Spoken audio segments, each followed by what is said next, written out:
Ya estamos de regreso en M Show Noticias y vamos a arrancar este bloque hablando de películas. Para eso nos comunicamos directamente, no nos comunicamos. Vemos el informe que nos dejó Javi Ponzo para hablar de películas. Mira. Otro de los estrenos que estamos esperando este año lo tiene al Chino Darín, gracias por estos minutos. No, gracias. Para hablar de La Noche de 12 años, una película que te voy a decir la verdad.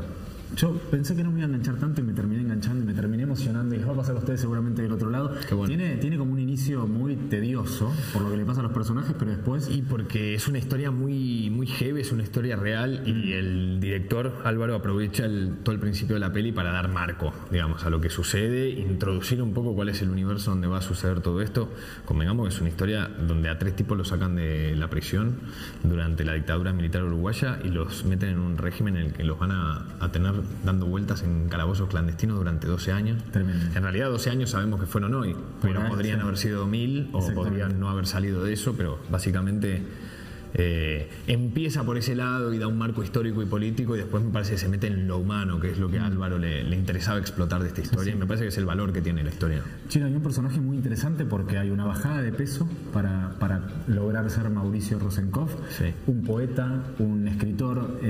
¿Cómo trabajaste el personaje? ¿Cuáles fueron los elementos que tuviste inmediatos para poder hacerlo? O si tuviste la posibilidad también de hablar con él. Sí. ¿Sí? Por suerte sí, es la primera vez que mirá que me han tocado hacer personajes reales de la historia y hasta ahora no me había tocado, bueno, algunos no los hubiese podido conocer, sí. pero es la primera vez que me toca poder interactuar con un personaje que me toca interpretar y me parece que es algo mágico. Es el plus. Sí, sobre todo en una historia como esta, que es una historia tan emocional, ¿no? Es una historia que toca una fibra muy particular. Estos tipos la vivieron en primera persona. Sí. Entonces, viste, después de haberla leído, después de haber investigado un poco sobre qué es lo que pasó realmente con Mujica, Huidobro y Rosenkopf en estos años, tuve la oportunidad de encontrarme con Mauricio en Montevideo, me invitó a su casa, me abrió las puertas de su oficina, me regaló libros, me invitó unos mates, me abrió las puertas de su anecdotario personal y de su corazón, porque la parte emocional de la peli era muy importante. Y es el recuerdo más tangible y más lindo que tengo de toda esta experiencia. Qué bueno.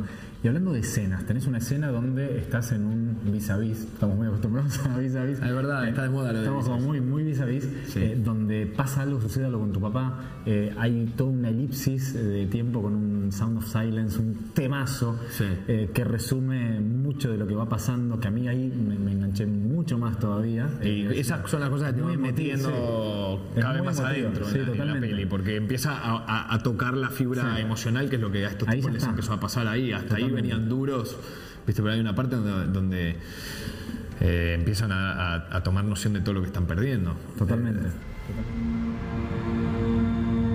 Y continuamos hablando del resto de los estrenos de esta semana. Son los siguientes. Pie Pequeño, esta comedia familiar animada, pone patas arriba a la leyenda de Pie Grande cuando un joven y brillante Yeti encuentra algo que creía que no existía, un ser humano. Es una historia alegre sobre la amistad, el coraje y la alegría del descubrimiento. Slender Man, este film de terror, cuenta la historia de una figura alta, delgada y espeluznante con brazos anormalmente largos y una cara sin rasgos que tiene una fama de ser responsable de la persecución y desaparición de innumerables niños y adolescentes. Rosita, en este drama romántico, transcurre en un pueblo pesquero de Dinamarca. Ulrik y Johans, padre e hijo, viven una vida tranquila. Ulrik, facto de amor y ternura, decide arreglar para que una joven filipina vaya a vivir con él, como tantos hombres han hecho en su pueblo, cuando Johans vive a hacer de traductor entre ellos. Villa 22, en esta película de acción, James Silva, un agente, es enviado a un país extranjero para vigilar las actividades nucleares cuando se produce el robo de un material radioactivo. La clave la tiene el funcionario Lee. James, junto con su equipo, tiene que llevarlo a salvo. La número 1 en este drama, Emmanuel Batley, es una brillante ingeniera que ha conseguido escalar en el mundo ejecutivo. Una red de mujeres influyentes le propone ayudar para conquistar la dirección de una importante empresa que cotiza en bolsa. Esto la convertiría en la primera mujer en ocupar un puesto de tal calibre, pero en este mundo de hombres los obstáculos se multiplican. Lucky, en este drama sobre la vejez, Lucky tiene 90 años, pero el espíritu de una joven lleno de vida. Pese a fumar sin parar, tiene una envidiable salud que le permite hacer una rutina cargada de actividades. Un inesperado desmayo le hace poner las cosas en otra perspectiva.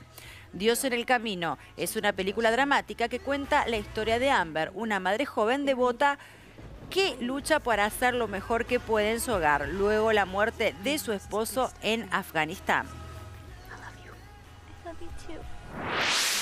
Pasamos a los nacionales, 10 menos. En esta comedia, Quique reparte su vida entre trabajo, su esposa y la iglesia. Fiel seguidor de los 10 mandamientos, pierde su trabajo, su mujer y su casa. Decide romperlos uno a uno.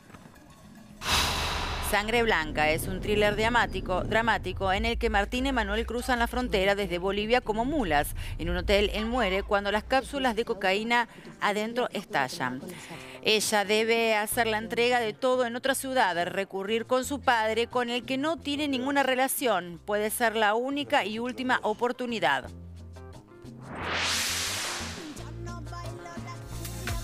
Seguimos hablando de Sangre Blanca porque Guillo estuvo a solas con Eva de Dominici. Eva, bueno, llega finalmente Sangre Blanca, una historia muy fuerte de la que te tocó protagonizar y ahora quiero que recorramos un poquito cómo fue la experiencia, porque recién hablamos con Bárbara, con la directora, y me dijo que sintió que vos te habías puesto en la piel de esta chica realmente de manera muy superlativa, como que te llevó mucho el personaje y que la historia la viviste como en carne propia. ¿Fue un poco así? Sí, además también ayudó mucho el escenario que teníamos, porque lo filmamos en el Chaco salteño y en la región del Gran Chaco boliviano, que o sea, nosotros filmamos en la frontera de Yacuiba, Salvador Massa, que es la frontera Bolivia con Argentina. Salvador Massa es principalmente guaraní. Tiene una diversidad cultural enorme, hay descendientes sirios, alemanes, una comunidad menonita de la parte de Bolivia enorme, y estás ahí en ese panorama que decís, bueno, eso es una parte de Argentina que uno no conoce y que está buenísima mostrarla en el cine también. ¿Y cómo fue para vos meterte en ese mundo? Porque es realmente un mundo muy crudo, las situaciones, estas situaciones de frontera y también más que nada los que hacen el trabajo de mulas, ¿no? Que le toca a tu personaje. ¿Cómo es meterse, averiguar todo eso? En este caso, claro, Martina, mi personaje, es una chica que está viajando como mochilera en Bolivia.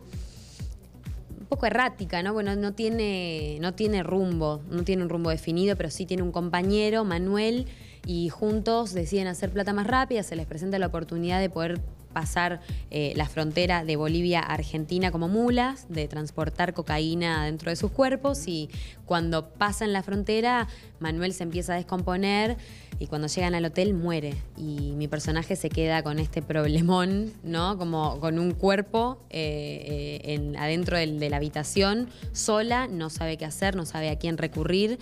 Y encima tiene a los narcos llamándola y amenazándola porque tiene que entregar la droga que ella tiene en el cuerpo y la droga que quedó en el cadáver. Entonces, ese es el punto de arranque de la película.